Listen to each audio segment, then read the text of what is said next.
আপনি কি জানেন মৃত ব্যক্তিরা কখন বুঝতে পারে যে তারা মারা গিয়েছে? মৃত ব্যক্তিরা প্রথমে বুঝতে পারে না যে সে মারা গেছে। মৃত ব্যক্তির মৃত্যুর পরে আত্মীয় স্বজনেরা কান্নাকাটি, গোসল দেওয়া, কাপন পরানো, এমনকি কবর দেওয়ার আগ পর্যন্ত সে মনে করেই মৃত্যুর স্বপ্ন দেখছে। এমন অবস্থায় সে চিৎকার করে সাহায্যের জন্য বা তার স্বপ্ন ভাঙানোর জন্য, কিন্তু আফসোস কেউ তার চিৎকার শুনতে পায় না। যখনই সবাই তাকে দাফন করে চলে যায়, তখনই মৃত ব্যক্তি একা হয়ে যায়।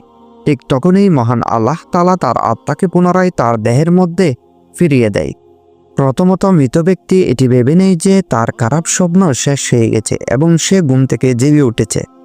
তাই সে আল্লাহর কাছে কৃতজ্ঞতা প্রকাশ করে।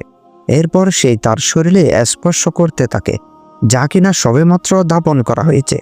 তখন সে বলতে থাকে, আমার শার্ট কোথায়, আমার প্যান্ট কোথায়, আমি সাদা কাপড় মোড়ানো কেন, এখানে এত অন্ধকার